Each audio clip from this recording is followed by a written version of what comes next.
திமுகவுடைய கோட்டையான டெல்டாவில் விஜய் டென்ட், அதாவது ஒரு சேதத்தை ஏற்படுத்தி இருக்காரா சார்? அதாவது மிக சரியான அளவுக்கு பாதிப்பை வந்து திருவாரூர் மாவட்டத்திலும் இப்போ மத்தியானம் போகிற இடத்துலையும் சரி, அல்லது நாகப்பட்டினம் மாவட்டத்திலையும் ஏற்படுத்தியிருக்கார்.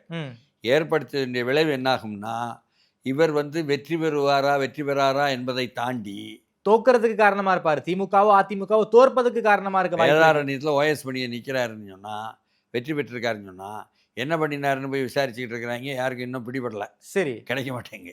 அதுக்கு மத்தியில் இப்படி வந்து அவர்களுடைய வாக்குகள்லையும் இப்படி போகும் பொழுது என்ன ஆகும்னு சொல்லும் பொழுது, அங்கே வந்து திமுக வெற்றி பெறும். வேதாரண்யத்தில் திமுக வெற்றி பெற்றால் தமிழ்நாடு எங்கும் திமுக வெற்றி பெறாத நேரத்தில் தான் வெற்றி பெறுங்கிறான் வேதாரண்யக்காரன். ஓ, இப்படி ஒரு விஷயம் இருக்கு.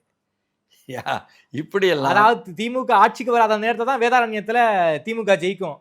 இப்ப ஆட்சிக்கு வந்திருக்காங்க, வேதாரண்யத்தில் வெற்றிட்டாரு. ஆமா, அதிமுக. அதுவும் இல்லாம வேதாரண்யத்துக்கு சாமானியமா யாரும் போக மாட்டாங்க. செய்த கலைஞரே வந்து பிரச்சாரத்துக்கு போக மாட்டார். உள்ள இருந்து போனோம், யாராவது ஸ்டார் பேசலாம்.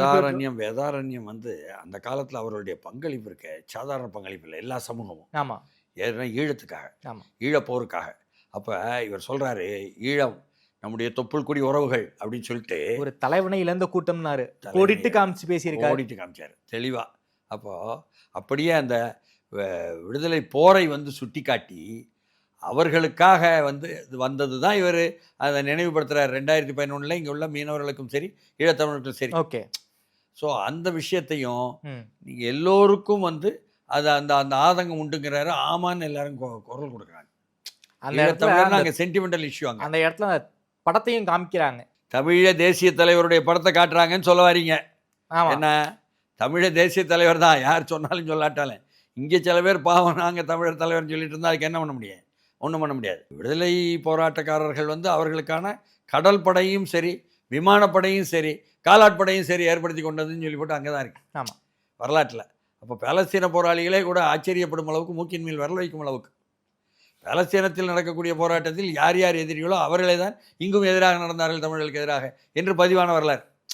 அதனால் அதை அவர் சுட்டி காட்டும் பொழுது அப்படியே வந்து அடிப்படையான உணர்வுகளை, அந்த தமிழன் என்ற நரம்புகளை வந்து சுண்டி எடுத்துடுறார். இந்த அளவுக்கு இன்றைக்கு வந்து அவருடைய பரப்புரை நாகப்பட்டினம் மாவட்டத்தில் இருந்திருக்கு.